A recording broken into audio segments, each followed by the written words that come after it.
ఈశ్వరుడు లోకం కృతజ్ఞతతో ప్రవర్తిస్తోంది. కృతజ్ఞులైనటువంటి వారికి ఎందుకు ఉపకారం చెయ్యాలి? వీళ్ళ బుద్ధి మరల్చాలంటే నేను వీళ్ళని శిక్ష వెయ్యాలి. తండ్రి కొడుకుని మార్గంలో తేవడానికి ఎలా శిక్షిస్తాడో అలా నేను శిక్షించాలి.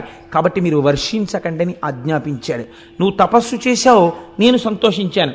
కానీ నేను మాత్రం వర్షించడం కుదరదు, జల సమృద్ధిని లోకమునకు ఇవ్వను. మీరు చాలా జాగ్రత్తగా గమనించండి ఇందులో ఒక విషయాన్ని.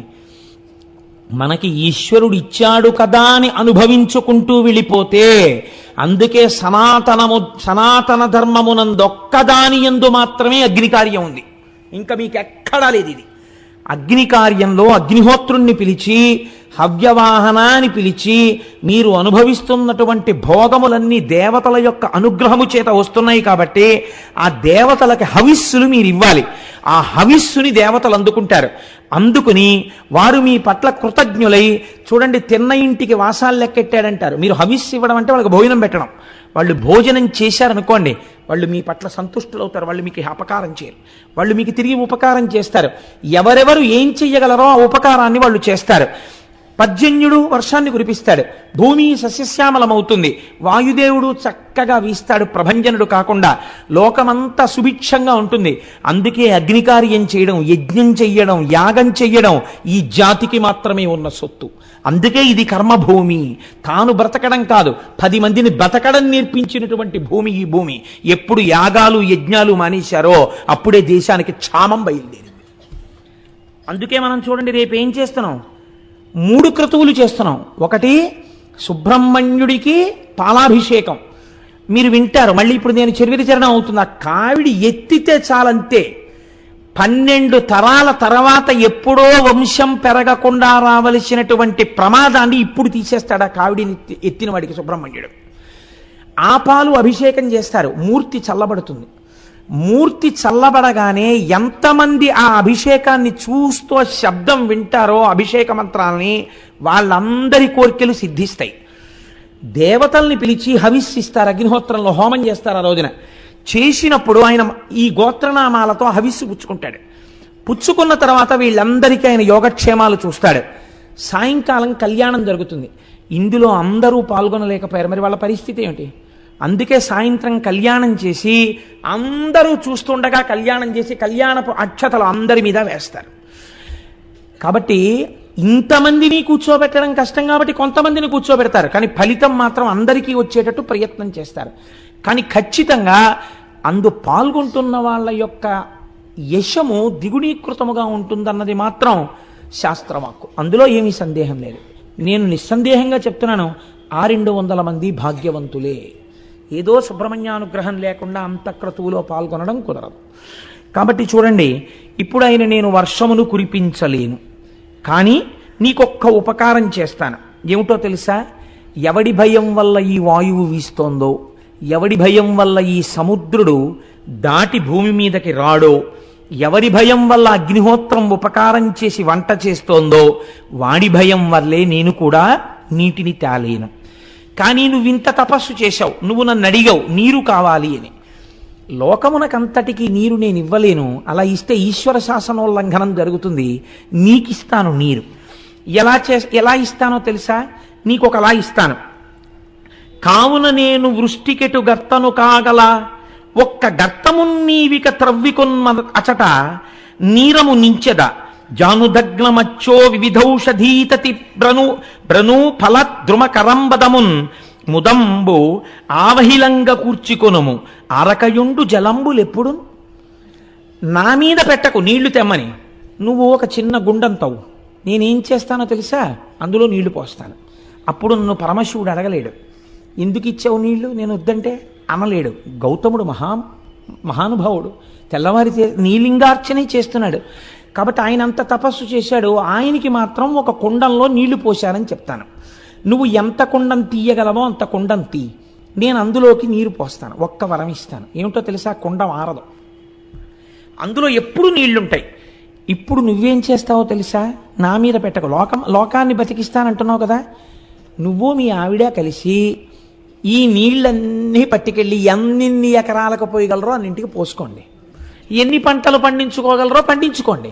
ఎంతమందికి అన్నం పెట్టగలరో పెట్టుకోండి. తడి ఉంటే కదా పంటలు పండుతాయి, తడు ఉంటే కదా దాహం తీరుతుంది. ఇందులో నీరు తరిగిపోకుండా నేను చూస్తా. ఈ నీటిని తోడి అన్ని ఎకరాల పంట పండించేంతమందికి అన్నం నువ్వు పెట్టుకుంటావా? పెట్టుకో అన్నాడు. ఇప్పుడు ఏమనాలంటే గౌతముడు, బావ ఎందుకు వచ్చింది రండి, నేను మా ఆవిడ కలిసి ఇంట్లో పని పాడు అన్నీ మానేసుకుని తపస్సు మానేసి ఎకరాలకు ఎకరాలేమో ఈ నీళ్ళన్నీ పట్టుకెళ్ళి కుండలతో పోసి ఇవన్నీ సాగు చేసి చక్కగా అన్నీ తయారు చేసి రోజు వంట చేసి పెట్ట, వీళ్ళు వచ్చి ఎందుకు వచ్చిన ప్రారంభం, పోన్లేవా నువ్వు వర్షం కురిపించు, ఎప్పుడు పడితే అప్పుడే పడుతుంది వెళ్ళిరా అన్నారు. ఆయన అన్నాడు, ఇంతకన్నా అదృష్టం ఎక్కడుంటుంది? నేను అనుకున్నాను లోకానికి జలవృష్టిని ఇప్పిద్దాం అనుకున్నాను. నువ్వేమన్నావు? కుండంలో నీరు పోస్తాను, పంట నువ్వు పండించి పెట్టన్నావు. ఎంత అదృష్టవంతున్నయ్యా! ఇంతమందికి అన్నం పెట్టే అదృష్టం దొరికితే ఇంతకన్నా నాకేం భాగ్యం కావాలి? తప్పకుండా అన్నాడు. ఇది వింటుంటే నాకు ఒక విషయం జ్ఞాపకానికి వస్తుంది. పూర్వకాలంలో పుట్టిన వాళ్ళే 12 మందో 14 మందో సంతానం ఉండేవారు. ఇంకా ఎప్పుడు బావగారి పిల్లలో మరిదిగారి పిల్లలో ఇంట్లో చదువుకునేవారు. ఇది కాక ఓ 2 3 పేద విద్యార్థులకి వారాలు అన్నం పెడుతుండేవారు. ఇంటికొచ్చిన అతిథిని మీరు ఎప్పుడు ఎడతారో అని మళ్ళీ అడగడం తెలియదు. వాళ్ళు నెలలు ఉంటుండేవారు, వాళ్ళకి వండి పెడుతుండేవారు. ఇన్ని చేస్తున్నా ఎంత సంతోషంగా వాళ్ళ జీవితాలు వెళ్ళిపోయాయో. ఒక్కనాడు లేదన్న బాధ లేకుండా వాళ్ళు సంతోషంగా గడిపేశారు. ఇంత అలిసిపోయేవారు, రాత్రి ఇలా వెళ్ళి పడుకోగానే నిద్రపోయేవారు, మళ్ళీ తెల్లవారు లేచేవారు, సంతోషంతో కార్యక్రమం చేసేవారు. ఇంతమందికి పెట్టగలిగిన చెయ్యిందని సంతోషించేవారు. అలా వాళ్ళ రోజులు వెళ్ళిపోయాయి. కాబట్టి ఇప్పుడు గౌతముడు చాలా సంతోషించాడు. తప్పకుండా నేను ఆ పని చేసుకుంటానన్నాడు. ఇప్పుడు వరుణుడు ఆ గుండంలో నీరు నింపాడు. ఇప్పుడు గౌతముడు ఏం చేశాడో మీరు అవధరించండి. నాకు నిజంగా ఆశ్చర్యంగా ఉంటుంది ఇది చదువుతుంటే. ఇది చదివినంత తేలిగ్గా విన్నంత తేలిగ్గా ఉండదు. మీరు మనసులో ఒక్కసారి భావన చెయ్యండి ఆయన ఉదారత. ఇదంతా ఎవరెవరు చేశారు? ఆయన భార్య అంతే. అహల్య ఎవరో తెలుసా అండి? బ్రహ్మగారికి ఓ కోరిక పుట్టింది. ఇప్పటి వరకు ప్రపంచంలో పుట్టనంత సౌందర్య రాసిన ఒక దాన్ని నేను సృష్టిస్తానని సృష్టిస్తే ఆవిడే అహల్య. ఇంద్రుడంతటి వాడు మోహపడ్డాడు ఆవిడ కోసం. అటువంటి అహల్య అంత సౌందర్య రాసి ఈ నీళ్లు కావిళ్ళలో ఎత్తుకుని 1 ఎకరమా 2 ఎకరాలా 100 ఎకరాలకి నీళ్లు పోసి సాగు చేయడం ఏమీ కర్మ. వాళ్ళు అనుకున్నారు ఇలా ముక్కు మూసుకుని తపస్సు చేయడం కాదు, లోకాన్ని బతికించడం జీవితం అన్నారు. ఇక్కడే మీకు ఒక తేడా వస్తుంది. మిగిలిన ప్రపంచ దేశాలు అన్నాయే మాకుంది కాబట్టి మేము సేవ చేస్తున్నాం అన్నారు. వాళ్ళు సేవ అన్న మాట వాడారు. మన వాళ్ళు ఆ మాట వాడలేదు. ఇది లోకేశ్వరోపాసన అన్నారు వాళ్ళు. ఇది మేము సేవ చేయట్లేదు, మేము లోకమనందు ఈశ్వరుణ్ణి చూసి ఈశ్వరుణ్ణి ఆరాధిస్తున్నాం ఈ రూపంలో. అందుకే మన వాళ్ళు ఇచ్చినవాడు పుచ్చుకున్నవాడికి దండం పెట్టడు, ఇస్తున్నవాడు పుచ్చుకున్నవాడికి దండం పెడతాడు. పుచ్చుకున్నవాడు ఇచ్చినవాడికి దండం పెట్టాలా, ఇచ్చేవాడు పుచ్చుకున్నవాడికి దండం పెట్టాలా? పుచ్చుకున్నవాడికే పెడతాడు. అందుకే చూడండి, దానం చేసి పుచ్చుకున్నవాడికి దండం పెడతారు. ఎందుకు పెడతారు? నువ్వు పుచ్చుకోకపోతే నాకు ఊర్ధ్వలోకాల్లో కావలసిన పుణ్యం ఎక్కడి నుంచి వస్తుంది? భవతే విష్ణుస్వరూపాయతే తత్ ప్రామాణ్య విధే త్రిపాదస్య ధరణిం దాస్యామి అంటారు. భవతే విష్ణుస్వరూపాయతే, ఆ ఈశ్వరుడు ఆ విష్ణు భగవానుడు నన్ను ఉద్ధరించడం కోసమని, నన్ను నాయందు పుణ్యమును పెంచడం కోసమని ఈ రూపంతో వచ్చి ఎదురుగుండా నిలబడి నా దగ్గర పుచ్చుకుని నాకు పుణ్యం ఇచ్చాడు. కాబట్టి నీకే నా నమస్కారం అని నమస్కరించింది ఈ జాతి. ఇంత సంస్కార బలంతో సేవించడం ఏ దేశానికి తెలియదు. వాతలు పెట్టుకుని అవసరంగా మన వాళ్ళు లేనిపోని పొందెచ్చుకుంటారు. ఇది మన జాతికి చెందిన ఉపాసన. అలాంటి పిచ్చి పిచ్చి మాటలు ఈ జాతి సంస్కారంలోనే లేవు. మాకుంది, మేము ఎవడికో పెడుతున్నాం, మేము అలాంటి సేవలు చేశాం, ఇలాంటి సేవలు చేశాం, పేపర్లలో వేసుకోవడం, ఇది ఈ జాతి సంస్కారము కాదు. ఈ చేత్తో ఇచ్చింది ఈ చేతికి తెలియదు. అంత గుప్తమైన దానాలు చేశారు, అంత అందంగా చేసేశారు. కృష్ణదేవరాయల వారు ఎక్కడికి వెళ్ళినా ఎన్ని చేశాడో మహానుభావుడు. ఎక్కడో సింహాచలం పెడితే ఓ చోట ఓ గోడ మీద ఇలా ఉంటుందంతే, ఇన్ని పచ్చల పథకాలు, ఇన్ని మణులు, ఇన్ని ఇచ్చాడు అంతే, బస్. ఇంకెక్కడా కనపడదు. ఇంత మెట్టు గుళ్ళో కట్టిస్తే కీర్తిశేషులు ఫలానా వాడి ఫలానా ఆవిడ యొక్క కుమారుడైన ఫలానా వాడు అదేంటి మళ్ళీ బ్రాకెట్లో వీడు ఎప్పుడో 20 ఏళ్ల క్రితం చేశాడు దిక్కుమాలిన ఉద్యోగం ఒకటి, రిటైర్డ్ సో అండ్ సో, ఈ మెట్టును బహూకరించినారు అని వీడి పేరు కొన్ని వేల మంది తొక్కుతూ ఉండాలి. ఎంత కీర్తి కండుతో అది ఈ జాతికి ఉన్నటువంటి దురద కాదు. గుప్తంగా దానం చేయడం ఈశ్వరోపాసనగా లోకాన్ని సేవించడం. కాబట్టి ఇప్పుడు గౌతముడు ఏం చేశాడు?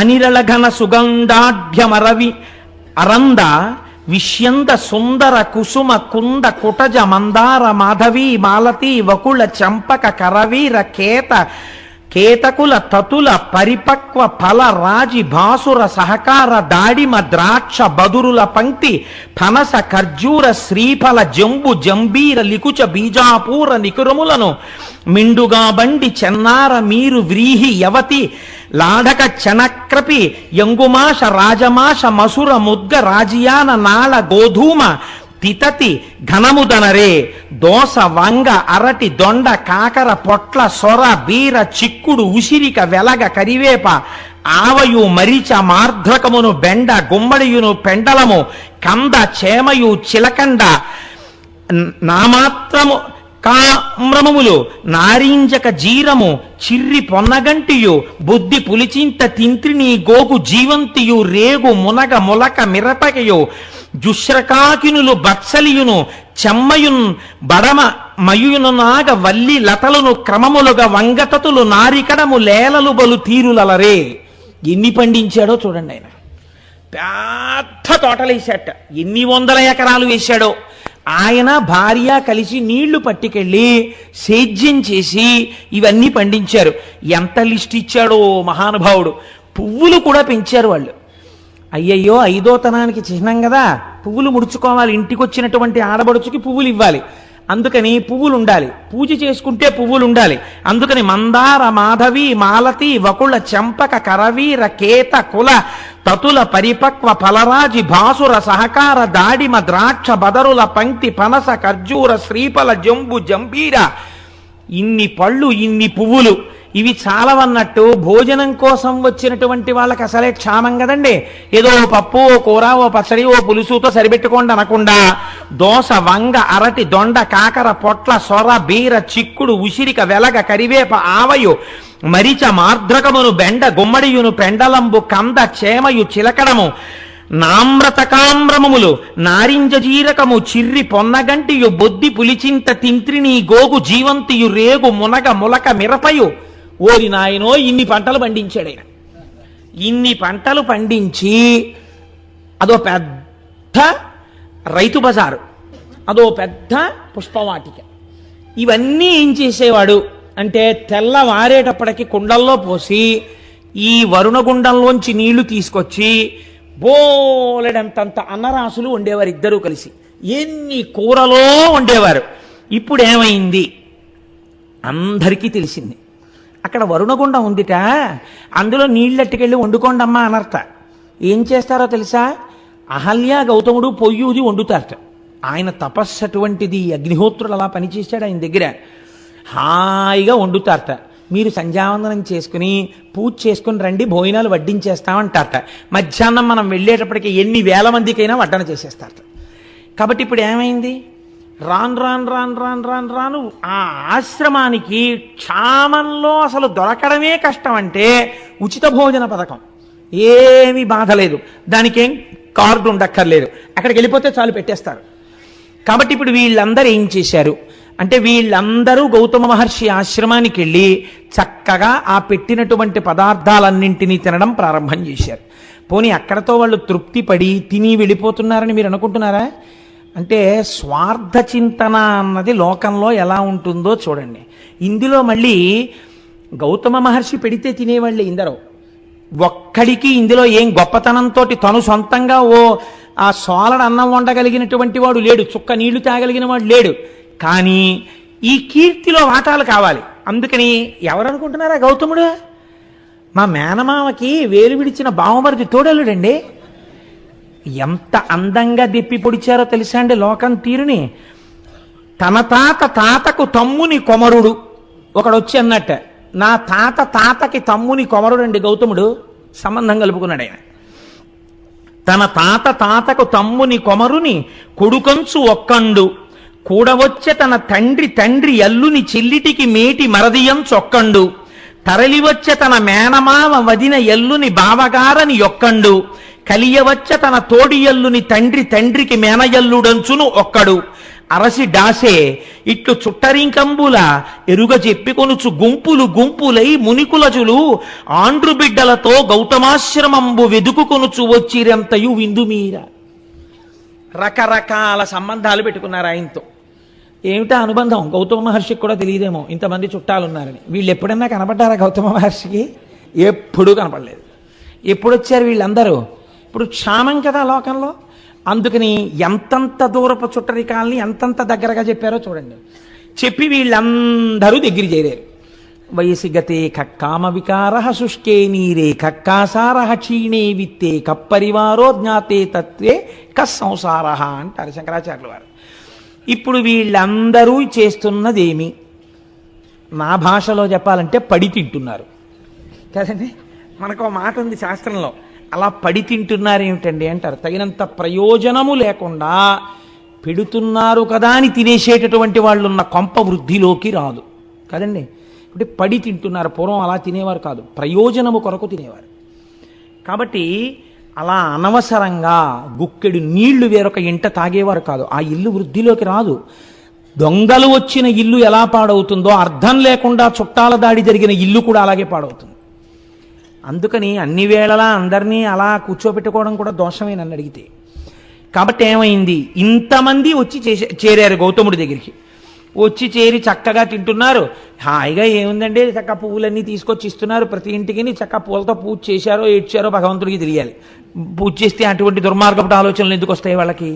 కాబట్టి హాయిగా వేళ పట్టును తింటున్నారు, పడుకుంటున్నారు. అబ్బే మనవాడే అంటున్నాడు, ఎవరికి వాడేను. సుఖంగా గడిచిపోతున్నాయి రోజులు. ఇక్కడ ఒక మాట అన్నారు, ఎంత గొప్ప మాటో చూడండి. సింగంబు గుహకు చనినే ఇంగును ముచ్చముల రాసి జంబుక భూమింకడు వేడుకమై డాయంగా బునుకొలను బొక్కలు అలవడు పెక్కులు. మీరు సింహం ఉండేటటువంటి గుహలోకి వెళ్ళారనుకోండి, ముత్యాలు దొరుకుతాయి. ఎందుకంటే అది ఏనుగుని ఈడ్చుకొచ్చి కుంభస్థలాన్ని బదలగొట్టి తింటుంది కాబట్టి. ముత్యములు దొరికేటటువంటి వాటిల్లో ఏనుగు కుంభస్థలం ఒకటి కాబట్టి ముత్యాలు దొరుకుతాయి.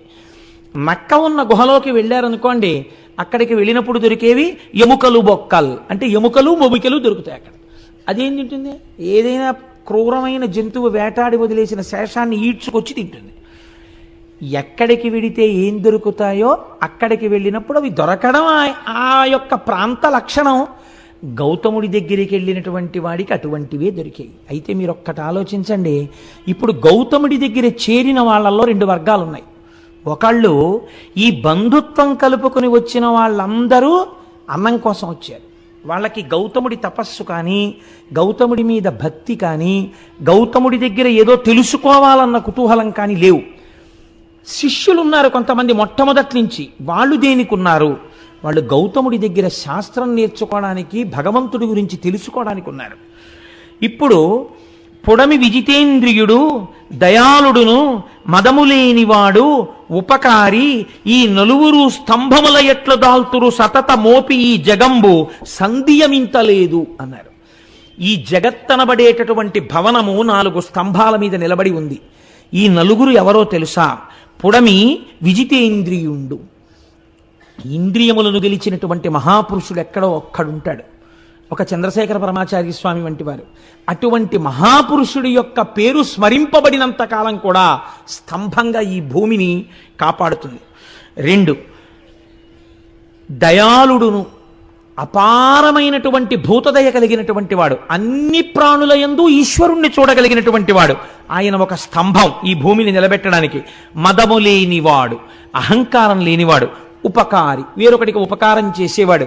ఈ నలుగురే ఈ భూమండలాన్ని నిలబెడుతున్న స్తంభములు. మిగిలిన వాళ్ళు దీనిలోకి వచ్చిపోతున్న వాళ్ళు. కాబట్టి ఇలా జరుగుతుండగా కొంతకాలానికి ఒక విచిత్రం జరిగింది గౌతమాశ్రమంలో. బహుకాలం బిటులేగెనొక్క దివస ప్రాహ్నంబునన్ గౌతమ ద్రుహిణుండీశ్వర పూజకై సలిలమున్ తొట్టెన్ డనాన్ శిష్యులున్ రహిమీరన్ కలశంబులన్ కొని సరోరాజంబు చేరంగా పోనహివేణుల్ ముని భార్యలప్పుడే జలంబాడంగా విచ్చేయుడు. ఒకరోజు తెల్లవారుజామున గౌతమ మహర్షి శివలింగానికి అభిషేకం చెయ్యాలి, సంధ్యావందనం చేసుకోవాలి. ఒక పాత్ర ఒకదాన్ని శిష్యులకిచ్చి, ఒరే నాన్న వరుణగుండంలోకి వెళ్ళి నీళ్లు పట్టరండ్రా, నేను సంధ్యావందనం చేసుకుని శివలింగానికి అభిషేకం చేసుకుంటాను అన్నాడు. వాళ్ళు ఆ కుండ పట్టుకుని నీళ్లు తేవడానికి వెళ్ళారు. అదే సమయానికి మిగిలినటువంటి మునుల యొక్క భార్యలు అక్కడికి స్నానం చేయడానికి వచ్చారు. ఈ వీళ్ళన్నారు, ఆడవాళ్ళు స్నానం చేయడానికి వచ్చినప్పుడు వాళ్ళు స్నానం చేశాక పట్టుకుందాం లేని అక్కడ నిలబడడం బ్రహ్మచారికి దోషం అవుతుంది. కాబట్టి ఒక్కసారి మీరు పక్కకుండమ్మా, నీళ్లు పట్టుకుని మేము వెళ్ళిపోతామన్నారు వాళ్ళు. కానీ ఆ గౌతమ శిష్యులా ముని సతీకాండంబుతో ఒక్క ప్రక్కన చేరుండు ఘనుండు దేశికుడు వేగన్ పూజకై తీర్థమున్ కొనితే రన్మము పంచెనట్లు కదక అట్లుదకమున్ గొంపోవలెన్ తల్లులన్నను నవ్వార రటుల్ తొలగంగ కడున్ గర్వం బఖర్వంబుగాన్. అమ్మలారా, దేశికుడు మా గురువు మమ్మల్ని కుండతో నీళ్లు తెమ్మన్నాడు సంధ్యావందనానికి, లింగాభిషేకానికి. మీరు ఒక్కసారి అలా ప్రక్కకి తొలగితే మేము ఆ నీళ్లు పట్టుకుని వెళ్ళిపోతామమ్మా అన్నారు వాళ్ళు. అనేటప్పటికీ వాళ్ళు అన్నారు, మీకు ఎంత మిడిసిపాటు వచ్చిందిరా, మీకెంత గర్వం వచ్చిందిరా, మునిపత్నులం మేము స్నానానికి వచ్చామా? మా స్నానం కన్నా గౌతముడికి సంధ్యావందనమును అభిషేకం ఎక్కువయ్యాయా? ముందు గౌతముడికి నీళ్ళు వెళ్ళాలా ఇక్కడి నుంచి? అంత గర్వం వచ్చిందా గౌతముడికి అంటే? చూశారా, ఇంటి యజమాని అన్నం తిన్న తరువాత విదిల్చినటువంటి చేతి ఎంగిలి మితుకులు తిన్న కాకి బలిసి యజమాని తల మీద తంతే ఎలా ఉంటుందో వీళ్ళ బ్రతుకులు అలా ఉన్నాయి. కాబట్టి ఇప్పుడు ఈ మాట అన్నారు అని వాళ్ళు చరచరా అక్కడి నుంచి బయలుదేరి తమ భర్తల దగ్గరికి వెళ్ళేటటువంటి ప్రయత్నం చేస్తున్నారు.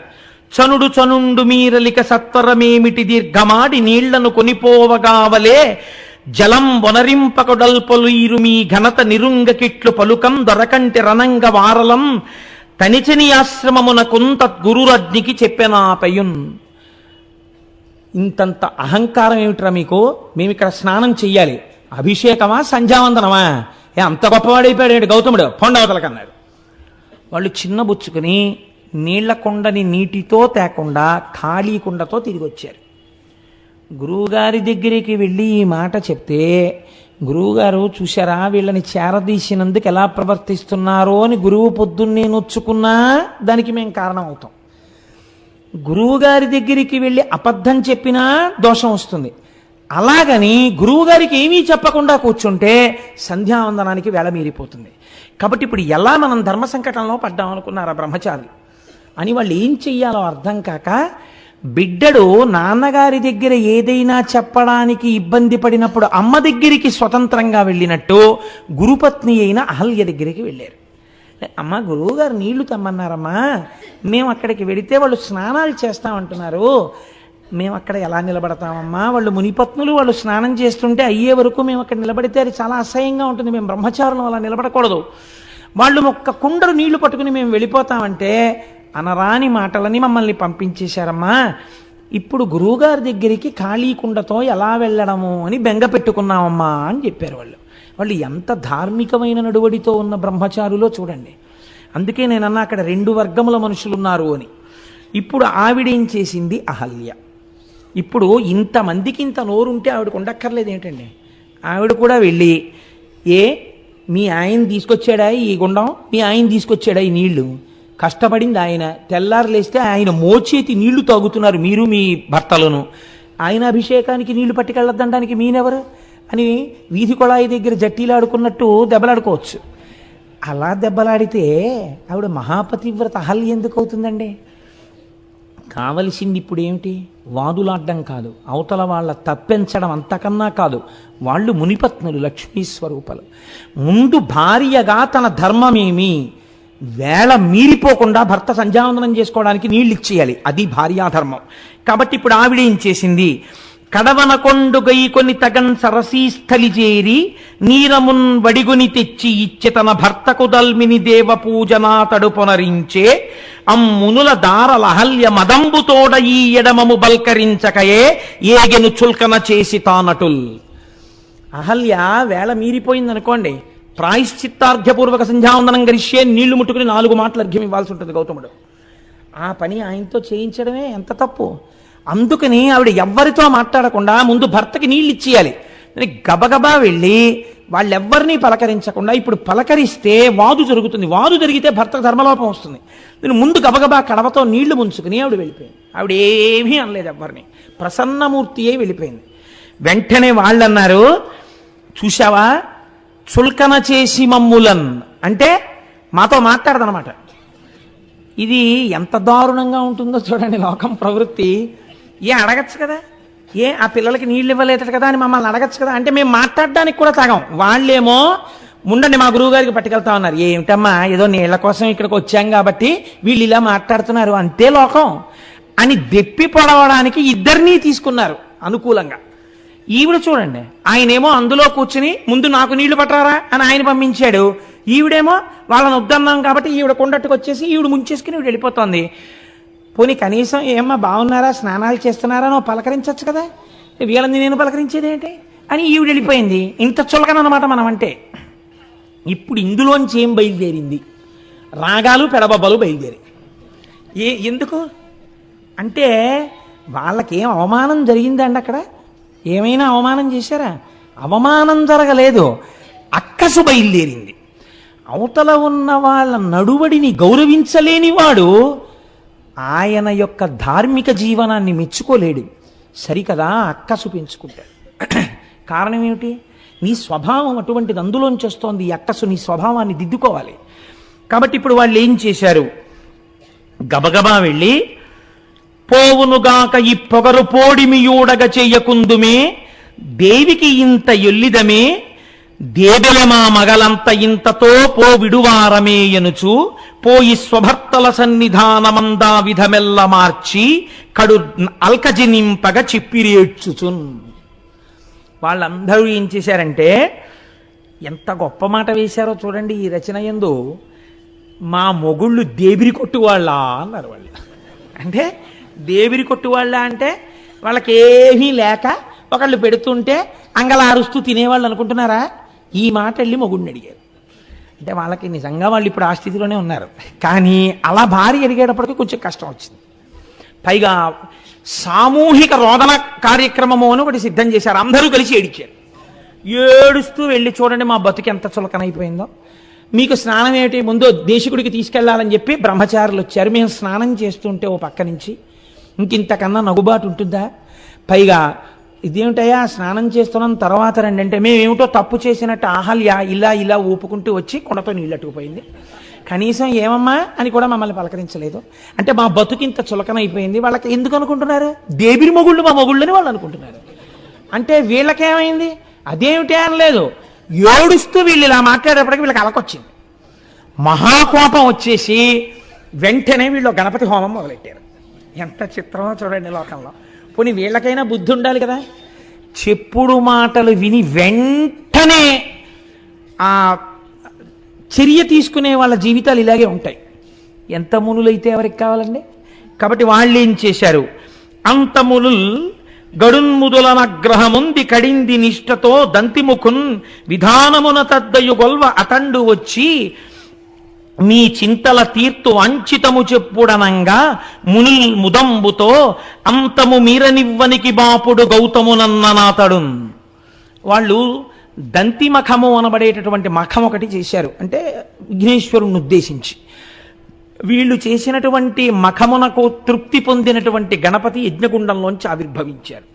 దేని కొరకు ఇంత కష్టపడి మీరు నా గురించి ఇంత గొప్ప మఖం చేశారు, నేను మీకు ఏం చేసి పెట్టాలని అడిగారు. ఏమీ లేదు, పొగరెక్కి ఉన్నాడు గౌతముడు. కాబట్టి ఈ ఆశ్రమంలోంచి గౌతముడు బయటికి తరమబడేటట్టుగా నువ్వేదో ఒక పథకం చేసి మమ్మల్ని రక్షించాలి అంటే ఆయన అన్నాడు, విఘ్నేశ్వరుడు మీరు అడగవలసిన మాటే ఇది. తగునే ఆకలి దప్పులన్ మరుగుచున్ దారల్ సుతుల్ శిష్యులన్ మిగులన్ బొక్కుచు ప్రాణభీతనిటకున్ మీరేగదేరన్ దయానుగుడై గౌతముడెల్లవారికి చటన్ బోనంబులర్పించి మీ వగవున్ బాపి అనంగ చేసనిపుడా బ్రాహ్మణ్యు నొప్పింతురే.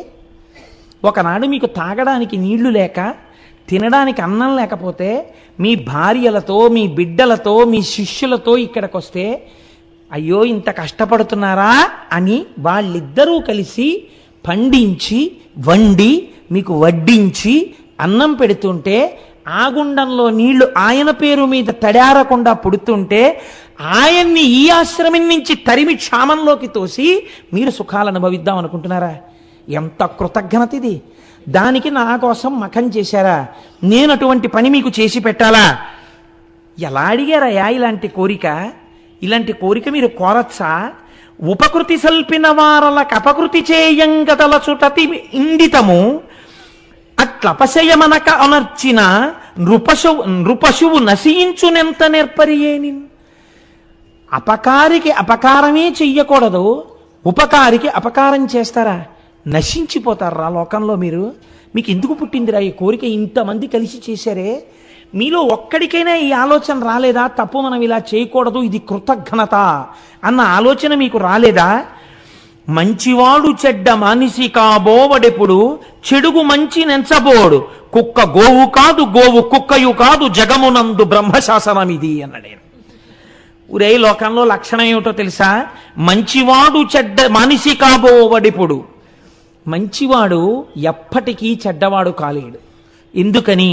అవతలవాడు తనని ఇబ్బంది పెడుతున్నా ఓర్మి వహించి ఉంటాడు తప్ప అవతలవాడిని బాధ పెట్టే పని తాను చెయ్యడు. చెడుగు మంచి నెంచబోడు. చెడ్డవాడున్నాడే వాడు యువతల ఆయన ఎంత మంచివాడైనా ఆయనలో ఒక్క మంచి గుణం చూసి చిచి ఆయన్ని బాధ పెట్టకూడదన్న ఆలోచన అవతలవాడికి రాదు. ఇది స్వభావం రా లోకంలో. చెడువాడి లక్షణం ఇది. అవతలవాడిలో ఎంత మంచి ఉన్నా చూడలేడు. మంచివాడు అవతలవాడు ఎంత చెడ్డవాడైనా వాడు పాడవ్వాలని కోరలేడు. కుక్క గోవు కాదు, గోవు కుక్క కాదు. కుక్క ఆవవలేదు, ఆవు కుక్కవలేదు. ఇంతే లోకంలో బ్రహ్మశాసనం రా ఇది. అంటే ఇంకో మాటలో ఏమన్నాడు? మీరు కుక్కలు, ఆయన గోవు. మీరేం చేయగలరా ఆయన్ని? మీరు ఏం చేసినా ఆయన అభ్యున్నతికే పనికొస్తుంది. సనాతన ధర్మపు నిష్టని ఎలా తీసుకొస్తున్నారో చూడండి. భగవంతుణ్ణి నమ్మినవాడు, ఓర్మితో ప్రవర్తించిన వాడు చెడిపోడు. మీకు ఇటువంటి కథలు ధైర్యాన్ని నేర్పుతాయి. ఎవడో ఏదో మీకు ఒక చిన్న అపకారం చేశాడని మీరు అస్తమానం అదే చూసి బెంగ పెట్టుకునేటటువంటి అవసరం ఉండదు. పెద్దలు పెద్దలలాగే మాట్లాడతారండి. నేను ఎప్పుడైనా పురాణం చెప్పేటప్పుడు నా మనస్సుని పాడు చేసే సంఘటన ఏదైనా ఒకటి జరిగిందనుకోండి, నేను వెంటనే మా దొరగారి దగ్గరికి వెళ్ళి చెప్తుంటాను. దొరగారు, నా మనస్సుని కొంచెం పాడు చేసిందండి, ఇటువంటి సంఘటన ఒకటి జరిగింది అంటే మా దొరగారు అంటారు, కోటేశ్వరరావు గారు, మీ మనస్సు ఇటువంటి సంఘటనలకు ఆశ్రయం ఇచ్చి పరమ పవిత్రమైన శివమహాపురాణం చెప్పుకోవడాన్ని పాడు చేసుకుని ఇది పట్టుకుంటుందా? అలా పట్టుకుంటే మీరు పాడైపోరా? మీరు ఏది పట్టుకున్నారో దాని యందు మనసు పెట్టండి, దీని యందు మనసు విడిచిపెట్టండి, అది మీరు చేయవలసింది అంటుంటారు.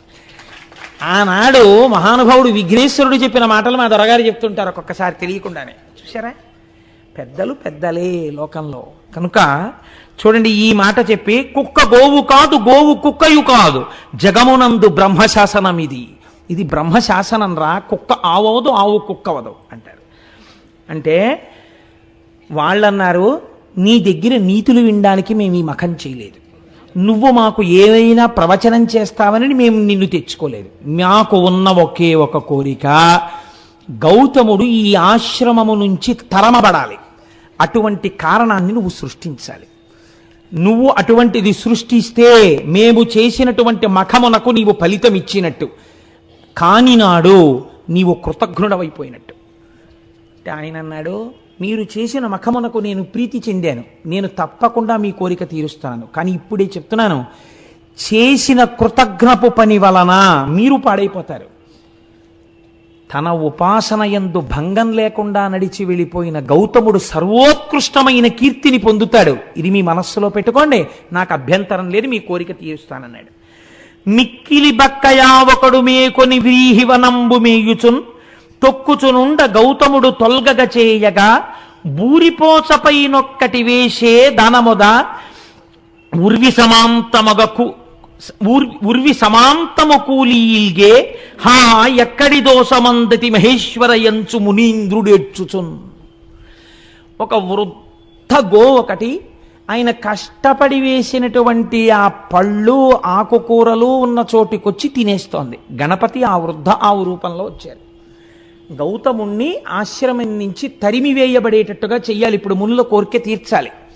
ఈశ్వరుడు కూడా ఏ రకంగా కోరినా లొంగుతాడు. అందుకే మనకి గురువుల్లో నిషిద్ధ గురువు అని ఒకడు ఉంటాడు. వామాచారం నేర్పేటటువంటి వాళ్ళు, తప్పు విధానంలో ఈశ్వరార్చన చేసేటటువంటి వాళ్ళు కూడా గురువులే, కానీ నిషిద్ధ గురువు. ఆ గురువును ఆశ్రయించవద్దని చెప్పింది శాస్త్రం. సూచక గురువు, వాచక గురువు, బోధక గురువు, పరమ గురువు, నిషిద్ధ గురువు అని 5 గురువులు. కాబట్టి ఇప్పుడు చూడండి, ఇప్పుడు ఈ బక్క ఆవు మేస్తుంటే ఆవుని గట్టిగా కర్రతో కొట్టినా చేత్తో కొట్టినా గోమోదక దోషం వస్తుందని మహానుభావుడు ఆయన ఏం చేశాడంటే, గౌతముడు అయ్యో ఆవు కదా ఇదని ఒక ఎండిపోయినటువంటి సన్నటి గడ్డిపరక తీసి ఆవు మీద ఇలా పడేసి హా హా హా అన్నాడు. అంతే. ఈ గడ్డిపరక పడగానే భూమికి సమాంతరంగా పడిపోయి గుడ్లు తేలేసేసి చచ్చిపోయింది ఆవు. ఇప్పుడు గౌతముడు ఆశ్రమంలోకి వెళ్ళిపోవచ్చు. ఆయన గుండెలు బాదుకుని ఈడ్చాడు. నేనే విసిరాను గడ్డిపోచ, నేను విసిరిన గడ్డిపోచకే చచ్చిపోయింది ఆవు, నాకు గోహత్యా దోషం వచ్చింది అని ఏడుస్తున్నాడు ఆయన. ఇన్ని తెలుసున్న వాడికి ప్రాయశ్చిత్తం తెలియదండి. ఆయన ప్రాయశ్చిత్తం కోసం వెంపర్లాడట్లా, ఒక ఆవును చంపేశాను రా చూస్తూ చూస్తూ అని ఏడ్చాడు. ఆవుల్నే పట్టుకెళ్ళి వజ్రశాలలో తెగటారుస్తున్నా చూస్తూ దేశం ఊరుకుంటే వానలు పడమంటే ఎక్కడ పడతాయండి? ఎక్కడో కొంతమంది మహానుభావులు కలిసి జంతు హింసా నివారణ సంఘం అని పెట్టి కత్తి వేటుకి నరకబడుతున్న ఆవుల్ని తెచ్చి గడ్డి వేసి రక్షిస్తున్నారు అక్కడ. కనుక చూడండి, ఇప్పుడు ఆ ఆవు చచ్చిపోతే ఈయన ఏడుస్తుంటే కనిమునులు తదంగనలు గౌతము చేరి విధంబెరింగి గోఘ్న నిబిడ పాపి ఎంతటి అకార్యమునర్చితి ఓరి నీ మొగంబునగన దోషము ముప్పుతిల బొమ్మటకేని వనంబు బాసి నీ అనుచర పుత్ర మిత్రదగి తాదుల తోట్కుని వెగదవులన్ అన్నారు. ఆయన భార్య వచ్చి ఏడుస్తోంది అహల్య, శిష్యులు వచ్చి ఏడుస్తున్నారు. వెంటనే ఈ మునులు విన్నారు, మునిపత్నులు విన్నారు. ఒరే మన కార్యం సిద్ధించిందిరా అనుకున్నారు. సంతోషంగా అందరూ వచ్చారు. ఏమైంది అని అడిగారు.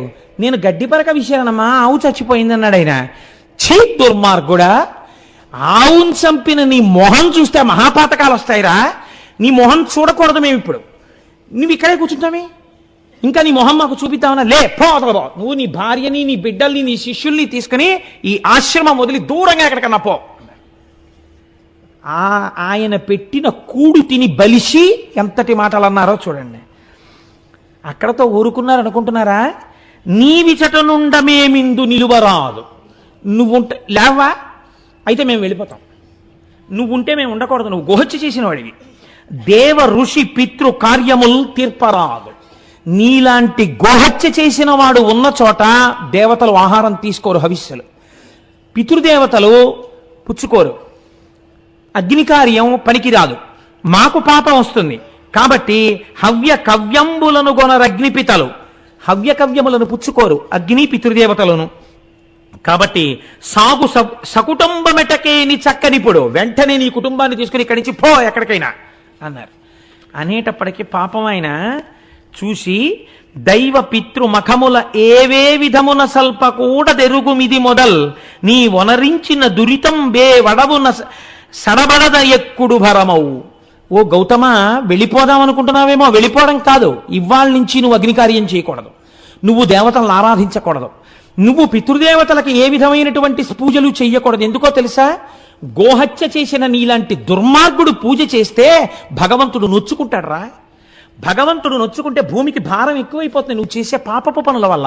ఒక పాపం మీద ఇంకో పాపం చేద్దాం అనుకుంటున్నావేమో, వెళ్ళి మళ్ళీ అగ్నికార్యాలు చేద్దాం పూజలు చేద్దాం అనుకుంటున్నావేమో, అదేం కుదరదు, నువ్వు దూరంగా ఎక్కడికైనా పో అంతే. ఇప్పుడు ఆయన ప్రాణం ఏమిటండి? ఈశ్వరార్చన. ఆయన భగవంతుణ్ణి అర్చించకుండా ఉండలేడు, ఆయన భగవంతుణ్ణి అభిషేకించకుండా ఉండలేడు, ఆయన అగ్నికార్యం చేయకుండా ఉండలేడు, ఆయన సంధ్యావందనం చేసుకోకుండా ఉండలేడు. అటువంటి వాడిని నువ్వేమీ చెయ్యొద్దన్నారంటే చంపేశారు ఆయన ఇంకో రకంగా. ఇంత బాధ పెట్టే మాటలు మాట్లాడితే ఆయన అన్నట్ట లేచి నిలబడి చేసితి దోషము నిష్కృతి చేసితినే గాని శాంతి చందదుపుడమిన్ వాసిగ ప్రాయశ్చిత్తము చేసుకొని యఘంబు బాయు సిద్ధమిది ముని. అయ్యయ్యో తప్పకుండా వెళ్ళిపోతానయ్యా, నేను ఇక్కడ ఉండను, నేను వెళ్ళిపోతున్నానని గబగబా వెళ్ళిపోయాడు మహానుభావుడు. 1 నెలల పాటు అలా తిరిగాడు తిరిగాడు తిరిగాడు, ఎంత దుఃఖం అనుభవించాడో అంతటి గౌతముడు. అయితే మీరు ఒక్కటిక్కడ చాలా జాగ్రత్తగా ఆలోచించాలి. ఇంతటి మహర్షే, ఇంత తపశ్శక్తి ఉన్నవాడే, ఒరే నేను గడ్డి పరక విసిరితే ఆవెందుకు చచ్చిపోయిందిరా, ఇందులో ఏదైనా కుట్రుందా అని ఆయన ఆలోచించలేదు. ఎందుకు ఆలోచించలేదు? అసలు ఒకడి గురించి తప్పుగా ఆలోచించడం ఆయనకి చేత కాదు. గోవు కుక్క కాదు, కుక్క గోవు కాదు. ఎంత గొప్ప స్థితి అండి ఆ గౌతముడిది నిజంగా. ఎటువంటి మహర్షి అండి. అందుకని ఆయన అంతర్ముఖుడై చూడలేదు. ఆయనే చూస్తే వీళ్ళ బతుకులు బయటడిపోతాయి. పైగా వెళ్ళి నేను చాలా తప్పు చేశానయ్యా, ఒక నెల్లాళ్ళు అయిపోయిన తర్వాత చాలా వాడిపోయిన వదనంతో దుమ్ము కొట్టుకుని పోయిన వాడై దూరంగా నిలబడి తన శిష్యుల్లో ఒకడి చేత ఒక్కసారి నా కోసం ఆ మునుల్ని రమ్మనండి అని కబురు చేశాట. వీళ్ళు చక్కగా ఈ నీళ్లు తాగుతూ పువ్వులు పెట్టుకుంటూ చక్కగా ఈ కాయలు పళ్ళు తినేస్తూ ముప్పొద్దుల నా కోపంలో అయితే తెగ తిని కూర్చునున్నారు. అంతకన్నా నేను ఇంకా వాడలేదు, నాకు అంత అక్కసుగా ఉంది. కాబట్టి ఆయన వచ్చి పిలిస్తే ఈ మునులు బయటికి వెళ్ళారు. ఆయన అన్నాడు, చాలా దోషం చేశానండి, నిజమే ఆవును చంపేశాను, కానీ ఇలా ఎన్నాళ్ళు కూర్చోను పూజలు చేయకుండా, ఎన్నాళ్ళు కూర్చోను అగ్నికార్యం చేయకుండా, నా మనస్సు ఊరడిల్లట్లేదు. ఏదైనా ప్రాయశ్చిత్తం ఉంటే చెప్పండి, నేను ఆ ప్రాయశ్చిత్తం చేసుకుని మళ్ళీ నా జీవితాన్ని ఈశ్వరాన్ముఖం చేసుకుంటానన్నాడు. ఆయనకి కావలసింది భగవంతుడంతే, ఇంకొకటి ఆయనకి తెలియదు. ఆయనకి తెలియని విషయాలు వీళ్ళు చెప్పగలరా అండి? అంటే ఏమో ఇంత తప్పు చేశాను కదా, ఇంతమంది వాళ్ళు తప్పు చేయకుండా ఉన్నారు, తప్పు చెయ్యని వాళ్ళ దగ్గర తప్పు చేసిన వాడు వినడం వినయం, అంతేకాని నాకు తెలిసని నేను చేసుకోవడం ఏమిటి, మళ్ళీ ఇంకో తప్పు చేస్తానేమో. ఎంత వినయానికి ఆయన లొంగాడో చూడండి.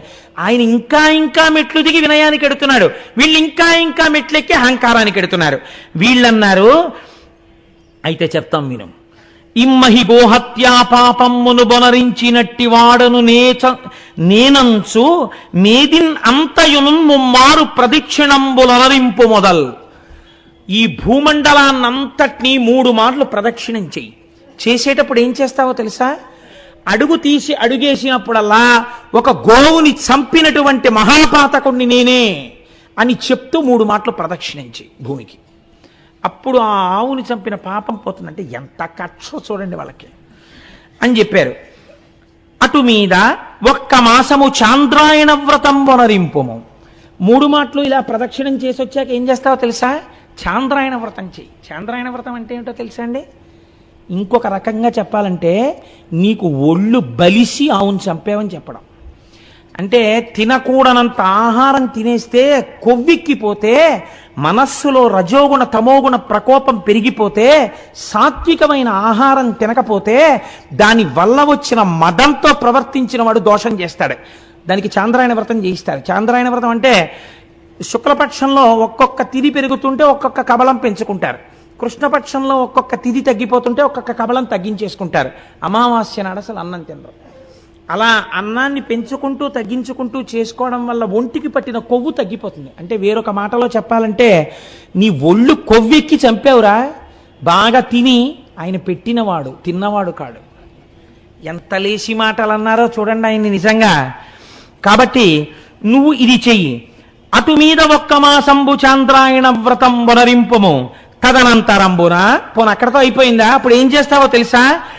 101 మారు పాటిగా బ్రహ్మగిరికి ప్రదక్షిణంబు అనరింపుము. 101 మార్లు ఈ బ్రహ్మగిరి చుట్టూ ప్రదక్షిణం చేయి. ప్రదక్షిణం చేసిన తర్వాత అంత మీద మృన్మయములైన లింగంబులర్ధిగూర్చి చేయు అర్చనంబు. 1,000,000 మృన్మయ లింగాలు తెచ్చిపెట్టు. నువ్వే చేసుకో ఆ లింగాలన్నీ.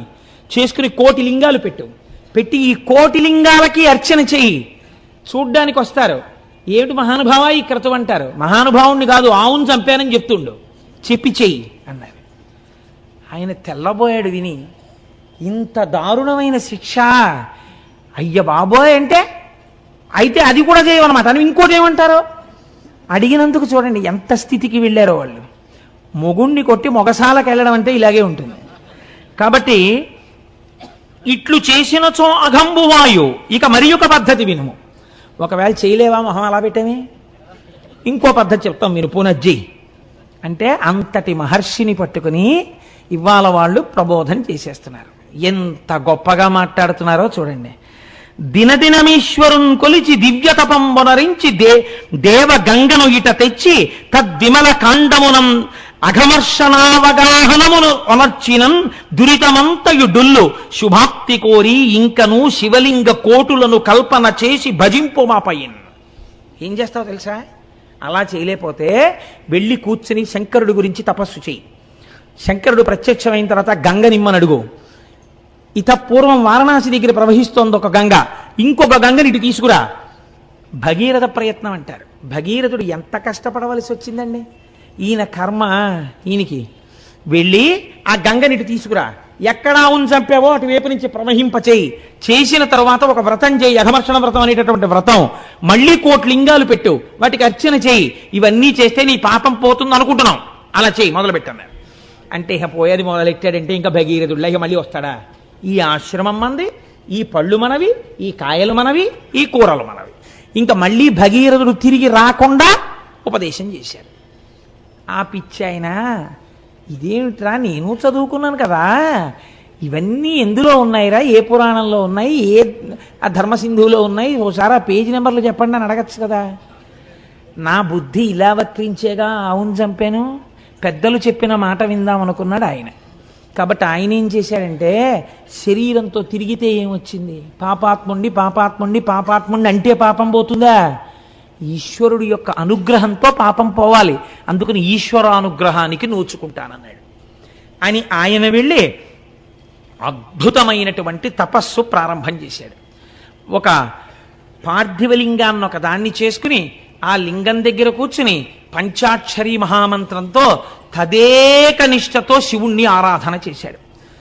అలా తపస్సు చెయ్యగా చెయ్యగా శంకరుడు ప్రత్యక్షమయ్యాడు. ప్రత్యక్షమై, నాయన ఎందుకురా ఇంత తపస్సు చేశావన్నాడు.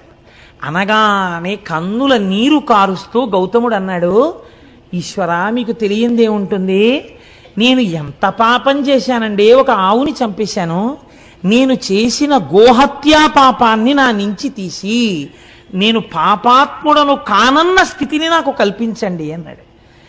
శంకరుడు అన్నాడు ఒక్క నవ్వు నవ్వి, ధన్యుడా, నీవు మౌనికుల తల్లజ పుణ్యుడవీవు పాప్ములవు నన్యులు నిన్ వెలార్చిరిటులక్కట అక్కసుతో అనన్య సామాన్య తదీయ దర్శన సమాగత పుణ్యగతిన్ పవిత్రమై మాంజతత చెందుని జగము మద్వచనం వెంత నమునిమ్మిమై. అయ్యయ్యో పిచ్చాడా, ఇంత తపస్సు చేసి నా పాపం తీయమని అడుగుతున్నావా? నీకు పాపం ఉందనుకుంటున్నావా? అసలు నీకు పాపం లేదురా. నీకు పాపం ఉంది, నువ్వు గోహత్య చేశావని ఎవడు చెప్పాడు? దుర్మార్గులు రా వాళ్ళు. నిన్ను పాడు చేయడానికి ఇలా చెప్పారు, నీ మనస్సు పాడు చేయడానికి. నీకు పాపం లేదు నాయన.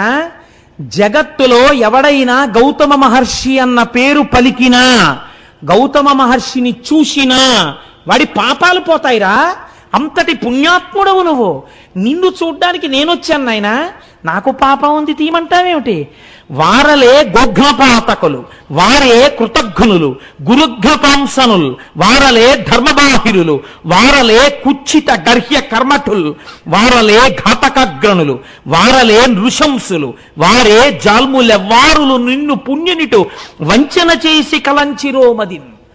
బహుశః నాకు తెలిసి పరమశివుడు ఇన్ని తిట్లు తిట్టడం నేను ఎక్కడ లేదు. ఎక్కడ ఏ పురాణంలో ఏ సందర్భంలో తిట్టల. శివుడికింత ఆక్రోశం వచ్చి తిట్టాడంటే వాళ్ళు ఎంత పాపపు పని చేశారో మీరు ఆలోచించండి. నిన్ను ఇలా కష్టపెట్టి నువ్వు పాపాత్ముడివి, గోహత్య చేశావని నిన్ను బాధలు పెట్టిన వారు ఎటువంటి వారో తెలుసా? వారెల గోఘ్నపాతకులు, ఆవుని చంపిన వాళ్ళు విఘ్నేశ్వరుణ్ణి అడిగిన వాళ్ళు. అలాంటి పని చేయమని వారే కృతజ్ఞ గురుఘ్న పాంసనులు, వాళ్ళు కృతజ్ఞులు, చేసిన ఉపకారం మర్చిపోయారు. వాళ్ళు గురుద్రోహులు, నువ్వు గురువువి, నీకు ద్రోహం చేశారు వాళ్ళు. వారలే ధర్మబాహిరులు, ధర్మం విడిచిపెట్టిన వాళ్ళు. వారలే కుచ్చిత గర్హ్య కర్మఠుల్, కుచ్చిత బుద్ధులున్న వాళ్ళు. వారలే ఘాతకాగ్రణులు, మహాఘాతకం చేసేటటువంటి వాళ్ళు. వారి నృశంసులు, అసలు తలుచుకోకూడనటువంటి వాళ్ళు, మనసులో స్థానమీయకూడని వాళ్ళు. వారే జల్ములెవ్వారులు నిన్ను పుణ్యనిట వంచిన చేసి కలంచిరోమదిన్. ఈశ్వరుడింత కోపం పెంచుకోవడానికి కారణం ఏమిటో తెలుసా అండి? ఇంత భక్తుడవైన నీ మనస్సు ఎందుకు పాడి చేశారా వాళ్ళు? దీనికి నాకింత కోపం వచ్చింది. భక్తుడైన వాడి మనస్సు పాడి చేస్తే వచ్చేటటువంటి శిక్ష అది. కాబట్టి ఇప్పుడు ఏమైంది అంటే ఆయన అన్నాడు, నీ దివ్య దృష్టిని చూడివని పరమేశ్వరుడు అవలోకింపచేసిన మునీశ్వరుడు అవలోకించి విస్మితుండై పరమేశ్వరుని చూసి, ఏమిటయ్యా గౌతమా, నీ చెప్పాలా ఎవరు చేశారో ఈ ద్రోహం? నువ్వు ఇంత తపోశక్తి దురంధరుడవే, నడిచి వెడుతున్న అగ్నిహోత్రానివే, నువ్వు ఒక్కసారి అంతర్ముఖుడవైతే సమస్తం తెలుస్తుందే, ఇంత పిచ్చివాడివి ఏమిటిరా నాయన? కనీసం అనుమానపడలేదేమిరా? ఒక్కసారి అంతర్ముఖుడవు. నేను చెప్తున్నాను, మీరు చరిత్రలో ఎక్కడైనా వరమివ్వడం చూశారు, కానీ ఇంత బెంగ పెట్టుకుపోయి, ఇంత బాధపడిపోయి, ఇంత పిచ్చాడివేంట్రా నాన్న, నా మాట నమ్మరా, ఒకసారి అంతర్ముఖుడు అయి చూడు అని శంకరుడు నచ్చ చెప్పి చూడమన్న సందర్భం ఒక్కటి నాకు చూపించండి సమస్త వాంగ్మయంలో. లేదు, అది గౌతముడికే చెల్లింది. ఎంతటి ఉదయుడో మహానుభావుడు, ఎంతటి మహానుభావుడో! ఆయన తెచ్చిన గంగ చేత పోషింపబడిన శరీరాలు ఈ శరీరాలు. ఆయన గురించి చెప్పుకుని విని ధన్యులం కాకపోతే మనం కృతజ్ఞులం అవుతాం. ఈశ్వరుడు ఇన్నాళ్ళకి మనకు అవకాశం ఇచ్చి త్రయంబకేశ్వర లింగం గురించి చెప్పుకునే అదృష్టాన్ని మనకిచ్చాడు. కాబట్టి ఒక్కసారి అంతర్ముఖుడై చూసేట గౌతముడు. సత్యం తెలిసిపోయింది, ఎవరు చేశారో ఈ పని అర్థమైపోయింది. వెంటనే ఆయన కళ్ళు తెరిచి శంకరుణ్ణి చూసి అన్నాడు, ఉపకారమయనురించెరు కృపానిధి నిజంబు వారు కించుకలైనని నీ కృపకున్ పాత్రమనైతిని నిపుడనై వడసి కొంటి నీ దర్శనమున్. ఆహాహాహా, నాకెంత ఉపకారం చేశారయ్యా వాళ్ళు పరమేశ్వర. వాళ్ళు నన్ను ఇలా తిట్టకపోతే, వాళ్ళు నన్ను ఇలా తోసేయకపోతే, నేను ఇలా తపస్సు చేసి నిన్ను ప్రత్యక్షం చేసుకుంటానా? నిన్ను చూడాలి, నా పాపం పోవాలని ఎంత కఠోరంగా తపస్సు చేశాను, ఎంత మనస్సు పెట్టి తపస్సు చేశాను. అవతల వాడిలో చెడు చూడడం మంచివాడికి చేత కాదురా. కుక్క ఆవు కాదు, ఆవు కుక్క కాదు చెప్పాడు కదా విఘ్నేశ్వరుడు. కాబట్టి మహానుభావులు నాకు ఎంత ఉపకారం చేశారండి, వాళ్ళ వల్ల కదా మీ దర్శనమైంది. వాళ్ళంతా ఉపకారం చేస్తే వాళ్ళని నేను ఏమని నిందించను, నేను వాళ్ళకి రుణపడిపోయాను పరమేశ్వర అన్నాడు. లోకమునందు లోకేశ్వరుణ్ణి చూడడం తప్ప అవతల వాడిని తప్పు పట్టడం చేత కాని గౌతముడు తెచ్చిన గంగ తాగి బతికిన జీవితాలు బురద జల్లుకునే స్థాయిలో తెల్లవారులేస్తే పేపర్ల నిండావే. ఎంత కృతజ్ఞపు కుచ్చిత కుళ్ళు బతుకులై కూర్చున్నాయండి మనవి. ఎంత సిగ్గుపడాలి నిజంగా మనం. గౌతముడు ఎంత పరివేదన చెందుతాడు. ఒక్క చోట గౌతమ మునికి విగ్రహం లేదా? ఒక్క చోట గౌతముడి గురించి చెప్పేవాడు లేడా? ఒక్క చోట గౌతముడికి ఆరాధన లేదా? ఇంతటి మహానుభావుడని చెప్పి ఆయన పేరు మీద ఉత్సవం లేదా? పనికి మాలిన వాళ్ళందరికీ ఉత్సవాలా? ఎంత కృతజ్ఞతతో ఉంది లోకం ఇవ్వాలా? ఆయన ఇచ్చిన నీళ్లు తాగా మునుల్నెందుకు అనాలి? మనము వాళ్ళు ఒకటి కాదా? కాబట్టి ఇప్పుడు ఈ మాట చెప్పి ఆయన అన్నాడు, అయినా కూడా అని ఆనందించి చొక్కియున్నంత వరంబిచ్చదా కోరుకొనమనుడు. ఏమిటో నీ ఇంత మంచితనం ఏమిటో. సరే అయిందేదో అయిపోయింది, పాపం తీసేయి అన్నావు, తీయడానికి నీకు పాపం లేదు. వచ్చిన వాడిని ఉట్టినే వెళ్ళిపోతానా? ఏదైనా వరం కోరుకో, వరం ఇస్తానన్నాడు. చిత్రం ఏమిటో తెలుసా అండి? ఆయనకి ఏది గుర్తొచ్చిందో తెలుసా? వరుణుడు జలం ఇవ్వనన్నాడు, మునులు నువ్వు గంగని తీసుకురా అన్నారు. పోనిలే, వాళ్ళు చెప్పిన మాట ఇంకా వింటున్నాడు. ఎంత పెద్దరికం ఇచ్చాడో చూడండి. ఇప్పుడు వాళ్ళు చెప్పిన మాట మనం అడిగితే శివుడు కోపడతాడేమో, ఇంకా నీకేం బుర్రలేదా, వాళ్ళు చెప్పిన మాటలే అడుగుతున్నావు, సర్వజ్ఞుడు కదా అని అనుకోలేదు. మహానుభావం. నిజమైన కృతజ్ఞత అంటే ఇది. నన్ను వాళ్ళు పంపించబట్టి మీ దర్శనమైందండి లొల్లి మాట్లాడటం లేదు. నిజంగా వాళ్ళు ఎంత పుణ్యాత్ములో, ఎంత ఉపకారం చేశారో నేను వాళ్ళ చెప్పిన మాటలే గట్టిగా పట్టుకోవాలనుకుంటున్నాడు. అంటే పైకి ఒక మాట, లోపల ఒక భావన కాదు. నిజంగా లోకంలో అవతల వాడి యందు దుష్టత్వం చూడడం చేత కానివాడు. కాబట్టి ఇప్పుడు ఆయన ఏమడిగాడో తెలుసా అండి ఆయన్ని? అయ్యా, మీరు నిజంగా నన్ను కానీ అనుగ్రహించాలనుకుంటే ఒక్కసారి మీ జటాజూటంలో ఉన్న గంగని విడిచిపెట్టండి, నేను ఆంధ్రదేశానికి తీసుకెడతానన్నాడు. అనగానేట గభాలన గంగ పైనుంచి కిందకి దూకిందిట స్త్రీ రూపంలో. తల్లి తెల్లటి వస్త్రాలతో నిలబడేటప్పటికీ ఇవన్నీ గౌతముడు కోరుకున్నవి కావు. గంగా దర్శనం అయింది ఆయనకి. వెంటనే రెండు చేతులు ముకిలించన్నట్ట, తల్లిరో ధన్యపు పుణ్యపు ముల్లోకములకు శుద్ధి ఒనరించదవు ఉత్పుల్లాబ్జలోచన నన్ను చల్లగా నిర్మలుని చేయు శంకరు రాణి. ఓ శంకరుడి రాణి, అమ్మా పుల్లాబ్జలోచన, తామరపూల వంటి కనులున్నదానా, తల్లి లోకాలన్నింటినీ రక్షించేదానా, పాపాలు కడిగేదానా, నన్ను నిర్మలుణ్ణి చెయ్యమ్మా అన్నాడు ఆయన. ఇంకా గంగలో స్నానం చేసి తను నిర్మలత్వం పొందాలని అంటే ఆ తల్లి అంది, తప్పకుండానయ్యా నీకు అభిషేకము గూరిచి వీక చనెద శివుని తలకు వేగ ననగబల్ వ్యాకులితుడంగగు మునినవలోకించి శివుండనియే నిలువుమని గంగన్. ఆవిడంది, నువ్వు కోరుకున్నట్లుగా ఇక్కడొక్కసారి నేను ఆగుతాను, నీటి రూపంలో నీ తల మీద పడతాను. అంటే నీకు గంగా స్నానం అయిపోయింది కదా, నువ్వు నిర్మలుడు అయిపోయినట్టే కదా, ఇంకేం కావాలి, నువ్వేమడిగావు, నన్ను నిర్మలుణ్ణి చేయమన్నావు, నేను ఒక్కసారి నీ తల మీద పడతాను, అభిషేకం అయిపోతుంది. కాబట్టి గంగా స్నానం అయిపోయింది. నీకు స్నానం అవుతుందని లేదా ఆవిడ, నీకు అభిషేకం అవుతుందండి, అయిపోతుంది. కాబట్టి నీవు కోరుకున్నట్టు పోనీ గంగా స్నానం అయిపోయింది కదా, నేను వెంటనే మళ్ళీ శివుడి తల మీదకి ఎక్కేస్తాను, ఇంకొక మారు భూమి మీద ప్రవహించాను. ఒక్కసారి ప్రవహించినందుకు ఎంతమంది వచ్చి స్నానాలు చేసి పాపాలు వదులుతున్నారో చూస్తున్నాను. మళ్ళీ ఇంకో పాయా, వద్దు బాబోయ్, మళ్ళీ తల మీదకి వెళ్ళిపోతానండి. అంటే ఆయన అన్నాడు, అమ్మా నేను అది కాదు కదమ్మా అడిగింది, లోకానికి అంతటికీ సుభిక్షం కావాలమ్మా, నువ్వు ప్రవహించాలని కదా తల్లి నేను కోరింది అన్నాడు. అంటే ఆవిడంది అటు ఇటు చూసి, ఈ మాట వినేటట్టు లేడు, ఈయనకి వరం ఇచ్చినవాడు మా శంకరుడేమో భోళాశంకరుడు, ఈయనేమో కుదరదంటాడు ఎలాగోనని, ఈయన కుదరదు గంగా నువ్వు ప్రవహించనే లోపల మనమేమో నియమం పెట్టేస్తే గొడవ వదిలిపోతుందని శంకరుడి వంక చూసింది. ఏమండి ఆయన తప్పకుండా ప్రవహించమంటున్నాడు, నేను ప్రవహిస్తాను, మీరు లింగ రూపంలో ఇక్కడ వెలియండి, మీరు ఇక్కడ లింగ రూపంలో ఉండండి, నేను ఇక్కడి నుంచి ప్రవహిస్తాను, ప్రవహించి వెడతాను, 33 కోట్ల మంది దేవతలు కూడా నా ప్రవాహం ఎటు వెడుతుందో అటు ఉండాలి.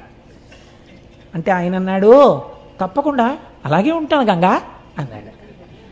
ఆయన ఎంత భక్తవశంకరుడో ఆయన చూడండి, తప్పకుండా ఉంటాను లింగ రూపంలో ఉన్నాడు. దేవతలందరూ పరుగు పరుగును వచ్చి మన్ని కూడా ఉండమంటాడో ఏమిటో, భీమహా నిన్ననే కదా విన్నాం, ఆయన శాసనం కాదనకూడదు. వాళ్ళు వచ్చి అన్నారు, అమ్మ అమ్మ అమ్మ అమ్మ మాకు మాత్రం ఒక ఎగ్జంప్షన్ ఇయ్యమ్మా, ఏడాదికి ఓ రోజు వచ్చి ఇక్కడ కూర్చుంటాం, 2 పుష్కరాలు వచ్చినప్పుడు ఏడాది అంతా ఉంటాం, 365 రోజులు ఇక్కడే కూర్చుని ఉండమని మాత్రం నియమం పెట్టకమ్మా, మమ్మల్ని వదిలే, అందరి బదులు మహానుభావుడు పరబ్రహ్మం పరమశివుడు ఉంటున్నాడు కదా తల్లి లింగ రూపంలో, మమ్మల్ని వదిలేయమ్మా అన్నారు. సరే పుష్కరాల్లో వచ్చి ఏడాది ఉండండి, సంవత్సరానికి ఓ రోజు వచ్చి ఈ తటంలో కూర్చోండి, అలాగే కూర్చుంటా ఉన్నారు. అన్న తర్వాత ఇప్పుడు ఆ గౌతముని పేరు మీద వెడుతున్నటువంటి గంగ పాయ కనుక దీనిని గౌతమి అని పిలుస్తారయ్యా, ఇదిగో ఈ గౌతమి ప్రవహిస్తుంది అన్నారు. ఇప్పుడు స్వామి త్రయంబకుడన్న పేరుతో అక్కడ వెలిశాడు. మిగిలినటువంటి లింగాలకు ఒక్కొక్క దానికి ఒక్కొక్క పేరుంది, ఇక్కడ వెలిసినటువంటి శివలింగానికి త్రయంబక లింగము అని పేరు. అలా ఎందుకంటారో తెలుసా అండి, ఇది పరమశివుని యొక్క అపారమైన కారుణ్యాన్ని, ఆయన సౌలభ్యాన్ని తెలియచేస్తుంది. అప్పై దీక్షితుడు వారని మనకి ఒక మహాపండితుడు ఒక ఆయన ఉన్నారు, వారు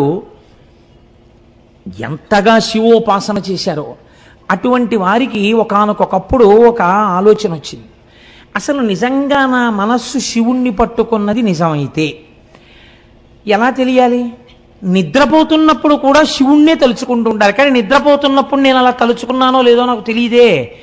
రెండోది ఏమిటి, నాకు పిచ్చెక్కితే నేను శివుడి గురించే మాట్లాడుతూ ఉండాలి పిచ్చిలో, అప్పుడు మిగిలిన వాళ్ళు వింటారు. నాకు పిచ్చెక్కిన విని నేను పిచ్చెక్కినప్పుడు ఏం మాట్లాడుతున్నానో వాళ్ళు చెప్తే నేను శివుడి గురించే మాట్లాడితే నేను శివభక్తుడిని అయినట్టు అని శిష్యుల్ని పిలిచి అన్నారు, ఒరే ఆ గూట్లో పిచ్చెక్కే మందుంది, అది పట్టుకురండి, నేను తాగేస్తాను.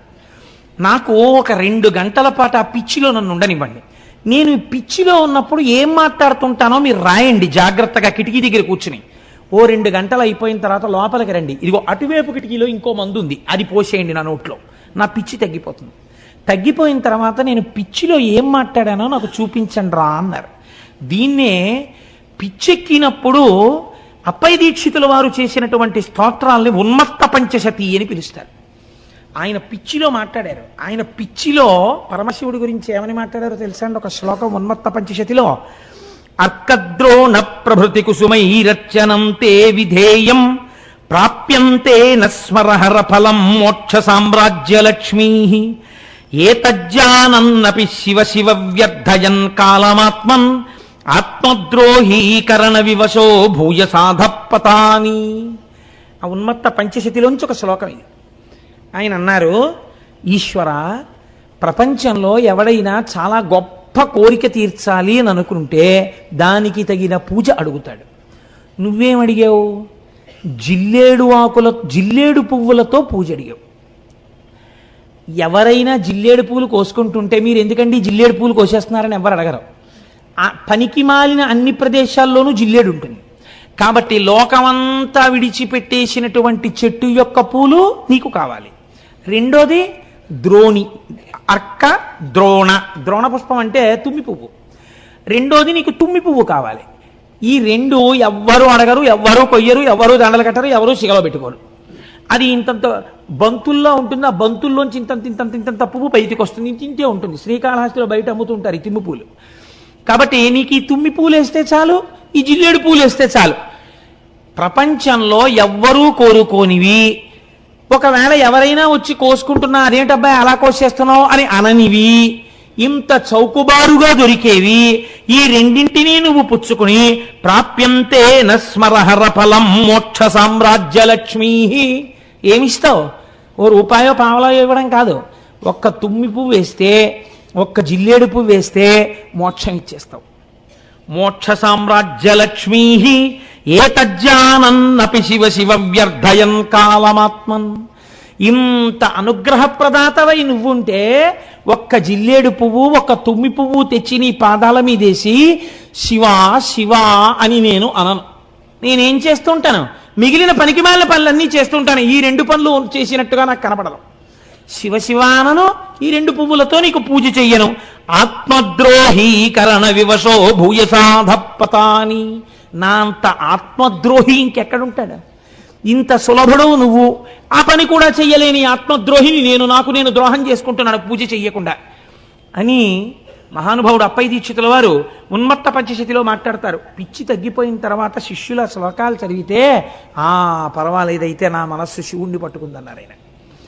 అలా ఎంతటి సులభుడో చూడండి. త్రయంబకేశ్వరుడిగా వెలిశాడు. త్రయంబకుడు వెలిసిన తర్వాత గౌతమి అన్న పేరుతో గౌతమ మహర్షి పేరు మీద గంగ వెళ్ళిపోతోంది. వెళ్ళిపోతుంటే అక్కడ ఉన్నటువంటి మునులు ఇప్పటి వరకు ఏ మునులైతే గౌతమ మహర్షిని పో అని తరిమేశారో వీళ్ళందరూ ఒరే శివుడి జటాజూటంలోంచి గంగ కింద పడిందిట మళ్ళీని, కాబట్టి గబగబా వెళ్ళి మనందరం స్నానం చేద్దాం రండని మళ్ళీ గబగబా వచ్చేసారు. ఉత్తరీయాలు కట్టేసుకున్నారు, మళ్ళీ గబగబా మంత్రాలు చెప్పేసుకుంటున్నారు, స్నాన మంత్రాలు. అందులో మునిగేద్దామని భార్యలతోటి శిష్యులతోటి దిగుతున్నారు. చూసిందిట గంగా నది. ఆయన పేరు మీద పుట్టితే మళ్ళీ ఇందులో కూడా స్నానం చేసి పాపాలు పోగొట్టేసుకుందాం అనుకుంటున్నారా? ధూర్తులారా అని కని ధుని ఘోరపాతకులు కష్మలెందు కృతఘ్నమూర్తులీమునుల అపఘ్నమేవమిక ముట్టగ వచ్చిరి వీరు తాకునోర్వను కనరాకపోదునని వైళమలంగి అదృశ్యమయ్యే అంతనెకని గౌతముండకట తల్లిరో పోయిత పాసి నీసుతున్. ఆవిడ వెంటనే మునులు స్నానానికి దిగుతుంటే అంతర్ధానం అయిపోయింది. అక్కడ ఉన్న నదీ ప్రవాహం హఠాత్తుగా మాయమైపోయింది, అంతే మట్టి అయిపోయింది. తడి కూడా లేదు, అది విచిత్రం. మళ్ళీ ఎండిపోయిన భూమి అయిపోయింది. ఎందుకని? ఈ గౌతముణ్ణి ఇంత ఏడిపించిన దుర్మార్గులు మీరు స్నానం చేయడానికి నా నీళ్లు కావాల్సి వచ్చాయా? మళ్ళీ మీ పాపాలు వదిలేద్దాం అనుకుంటున్నారా? మీకు దక్కనివ్వను రాని వెళ్ళిపోయింది. ఇంకింతకన్నా అవమానం ఏముంటుందండి ప్రపంచంలో? అసలు పేపర్లలో ఫోటోలు వేసేసి టీవీల్లో ఎప్పుడు చూపిస్తారో, ఎవడో గంగా స్నానానికి వెళ్ళగానే గంగా దృశ్యం అయిపోయింది అనుకోండి, వాడి గురించి ఎంత ప్రచారం అయిపోతుంది లోకంలో. అయ్యి బాబోయ్ ఇంతటి పాపాత్ముడు ఎక్కడా ఉండనమాటని అలా ఈ మునుల్ని చూసి గంగ అంతర్ధానం అయిపోయింది. అక్కడ ఇంకా జహ్నువు తాగాడు. ఇక్కడ జహ్నువు తాగడం కాదు, గంగావతరణంలో అయితే జహ్నువు తాగారు, ఇక్కడ అది కాదు, వెళ్ళిపోయిందంటే మళ్ళీ ఆకాశంలోకి. ఇంత శివశాసనం ఉంది, పక్కన త్రయంబకలింగం ఉంది, ఆవిడ అయినా లెక్క పెట్టడానికి వెళ్ళిపోయింది. అంటే ఎంత బాధ వచ్చిందో ఆవిడికి నిజంగా. ఇప్పుడు వాళ్ళు ఏడవలేదు, అయ్యో అమ్మా ఎంత తప్పు చేశామో నిజంగా తల్లి, నువ్వే మాకు స్నానం చెయ్యనన్నావు. లోకంలో ఒక సామెత ఉంది, రక్షిస్తే తల్లి రక్షించాలి లేకపోతే గంగ రక్షించాలంటారు. సీతమ్మ తల్లి అంటుంది ఉత్తరాఖండలో, కానీ భరిస్తే తల్లి భరించాలి, లేకపోతే గంగ భరించాలంటారు. ఎంత తప్పు చేసిన కూతురునైనా తల్లి కాపాడుకుంటుంది, లేకపోతే ఇంకా గంగ కాపాడుకోవాలి. కాబట్టి అటువంటి గంగ మమ్మల్ని కాపాడలేదని వీళ్ళు ఏడవలేదు, వీళ్ళు ఇంకా అలా బిర్ర బిగిసి నించున్నారు. ఏడిచిన వాడు ఎవరో తెలుసా అండి? గౌతముడు ఏడ్చాడు. తల్లిరో వెళ్ళిపోయావా అమ్మా, వీళ్ళందరూ స్నానం చేద్దాం అనుకుంటున్నారమ్మా, ఎంత చిన్నబుచ్చుకున్నారో చూడమ్మా, అమ్మా రామ్మా అని ఏడ్చాడు. ఈయన ఏడుపు చూడలేక మళ్ళీ వచ్చింది ఆవిడ. అప్పుడు వీళ్ళు చక్కా లోపల దిగి స్నానాలు చేశారు. చేస్తే ఇంతవరకు చూశారట.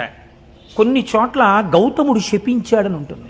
గౌతముడు అలా శపిస్తే చక్కటి అరిటాకేసి నీళ్లు జల్లి విభూతితో ఓంకారం రాసి అన్నం పెట్టి నెయ్యేసి పప్పేసి కూరేసి పచ్చడేసి పులిసేసి పిండి వంటలేసి పెరుగేసి విస్తరి మీద ఉమ్మేసిలిపోయినట్టు ఉంటుంది.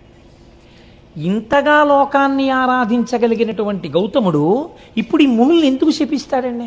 శపిస్తే ఈ కథకు అర్థం ఉందా? అసలు ఈ ఆఖ్యానానికి అర్థం ఉందా? అది అలా ఎలా వచ్చేసిందో లోకంలో నానుడి నాకు అర్థం కాదు. అప్పుడు ఒక్క మాట మాత్రం చెప్తారు. మునులరించినట్టి యఘమున్ సకలమ్ము నిరింగి మట్టుమీరినవడి గౌతమార్యుడును మరిన్మరి వారణ సేయుచుండినన్ గనలచు అమ్మునిప్రువుల కన్గొని ఇట్లది శాపమిచ్చిరీరును భవదీయ వంశులు విరోధులు కాగలరీశ్వర భక్తికిన్. గౌతముడు శపించలేదు. తమ గురువుగారు ఇంత చేసినా సరే, గంగా స్నానాన్ని మళ్ళీ ఏర్పాటు చేసినా సరే, స్నానం చేసి వచ్చి క్షమార్పణ చెప్పి ఆయన కాళ్ళు పట్టని మునులను చూసి గౌతమ శిష్యులు శపించారు. ఏమని శపించారు?